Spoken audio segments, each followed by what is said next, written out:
Okay, so when we look at this system as an open system, the work term is going to change on us a little bit because work is always done on or by a control volume where matter flows across that boundary. That matter flowing in, matter flowing out, it's going to provide us some sort of work, okay? Because it's pushing on and pushing out some information or some energy there. So let's look at that. Let's look at the work term. Now it's actually going to be a rate of work term. Sometimes I still say work when I should be saying rate of work. In fact, the rate of work is power. So you'll hear me talk about work when I mean rate of work. You'll talk to me and say power, meaning rate of work. So be familiar with this nomenclature. Don't let my different ways of saying it confuse you. And I should be proper all the time and say rate of work, rate of work. But I'm going to tell you right now, I'm not going to. There's going to be some times where I'm just going to just get into some old habits, and I'm going to try to work through those with you this year. So we know, what do we know? We know that work is equal to force times distance. That's what we defined it as. And we said, well, the force in our systems are going to be pressure times area. That's going to be the force times the distance, and we're going to call our distance just x. And so if we do this, we can say that work, the rate of work, is going to be equal to pressure times area times x over delta t. Remember, we took this as a delta t. Work per time, delta t. And instantaneous here, we do this instantaneously, we're going to have W dot is equal to pressure times area times velocity. This x, distance we go over the time, delta t. If we put that to a point, we're going to find out what the velocity of our system is. Okay, so rate of work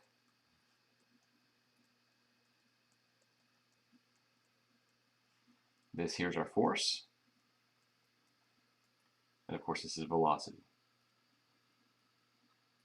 All right, now when I go up here to this work term, the summation of the work, summation to the rate of work, see I already got myself off, summation of the rate of work, what I'm going to get is I'm going to get this W dot of my control volume. Okay, this is going to be the stuff we've already talked about. This is going to be the everything, all the work we know about right now.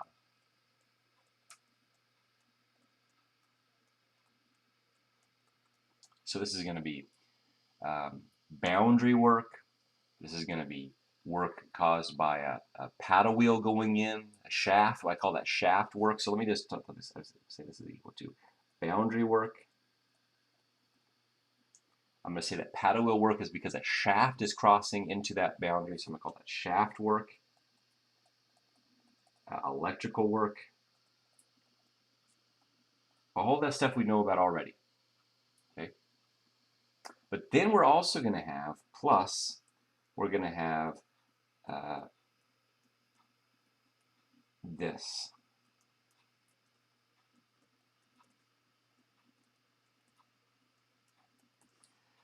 The pressure exiting times the velocity exiting.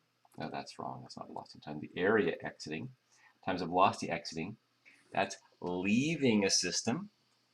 We call that positive when it leaves a system. Coming into a system, the pressure, the force times the velocity, that is going to cause, that's going to be negative. Okay, so this work here, this is the new stuff that we have to think about. That's caused because of that flow in and out of our system. And so we call this flow work. Very easy to understand. It's flowing in and out. It's flow work that's happening. So we have that traditional work, boundary work, shaft work, electrical work. And then we have the work because of the flow in and out. Okay, now, sign conventions are followed. Exiting is positive, entering is negative with our work term. So now we have to remember what we talked about in class on, I guess it's Friday now. We said that mass flow rate is equal to AV all over specific volume. The area times the velocity all over the specific volume. So it makes sense that mass flow rate times specific volume is equal to AV. All right, look up there. I have some AVs in that equation that I have circled in that flow work circle. So what I'm going to do here is I'm going to write this.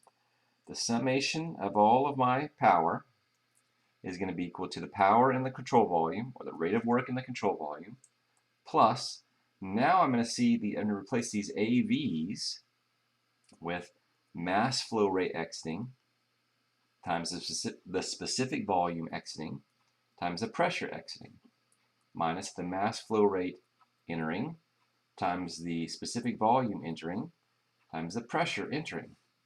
Okay, I've done that conversion. That saying the same thing, just different variables. Nothing new there. Nothing new conceptually, just a different way of presenting it. Okay, and now what I want to do is I want to take this whole thing here, and I'm going to put this in for this. I'm going to put it up there into that equation. Okay, so let's see what happens. This is where we're going to write some more. The change in energy of my control volume with respect to time is equal to the net heat transfer rate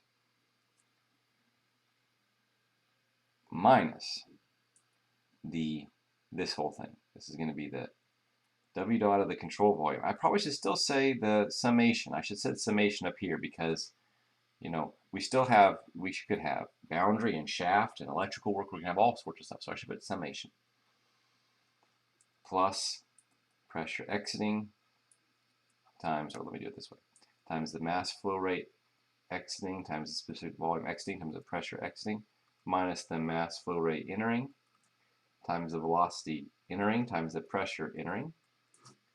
Okay, and then we're going to have these other terms plus the summation, or let me say this one, plus the mass flow rate entering times internal energy entering plus V entering squared over 2 plus GZ entering minus the mass flow rate exiting times the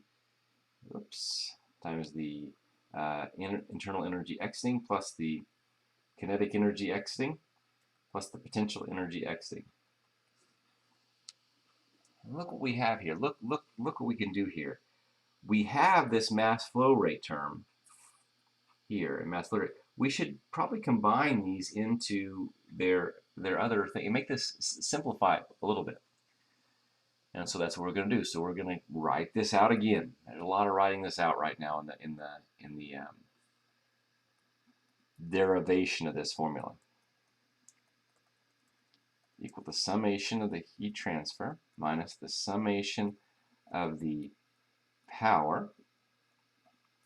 And so what I'm going to do here is this is going to be minus a minus and minus a plus and minus a minus. So that's going to actually work well with our sign conventions. We're going to have the mass flow rate entering times U entering plus P entering V entering plus V entering squared all over 2 plus GZ entering minus the mass flow rate exiting times the internal energy exiting plus the pressure exiting, specific volume exiting, plus the velocity exiting over 2, velocity exiting squared over 2, plus GZ exiting. See what happened there? Something showed up now that's a little bit familiar, or should be familiar, or we should look at. This term. U plus PV.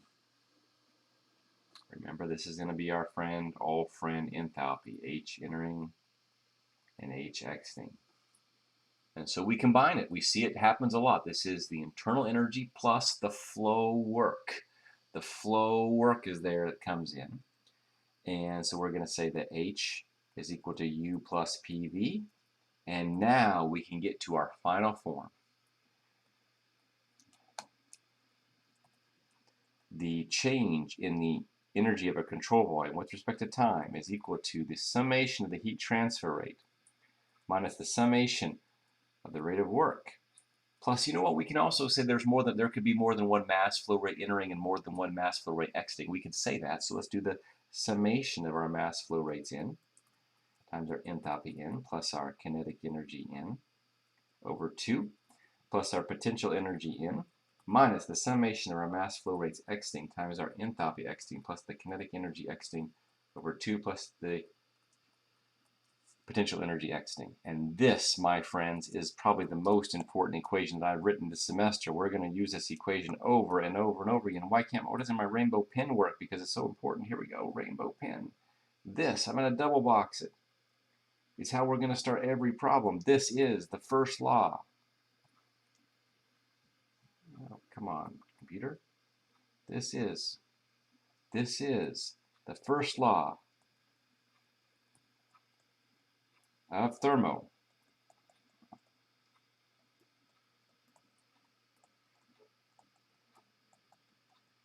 For a open system. Okay? Very important. On your equation sheet, you need to know how to use it. We're going to use this multiple times. I don't know how many times I'm going to write this equation the rest of the semester, but it's going to be, I'm going to guess 50, 55. I don't know how many lectures I have left. We're at lecture, what, 40, 14, 15, 16, 17? We have 42 lectures. I'm going to write this, I don't know, 2 times, 3 times a class period easy. You are going to get so enamored with this equation that you might, let's say it's a crazy night at Aggieville, and you decide you want to get one of those tattoos. This might be the tattoo that you want to get. In fact, on my back, I have in Old English letters, the wank. And right below that, in nice, just pure script, mathematical, right there is this equation. And every time I go swimming, first of all, they're marveled by my physique. But after that, they look and they ask me questions about the first law of thermodynamics. So it's very interesting. It's very interesting. They don't care about the wank. They say that, his name's Wanklin. They don't care about that. But they always ask me questions about this first law. Okay? And that is 100% true. What 100% true. So anyway, let's end it there, and let's do some other work after the break.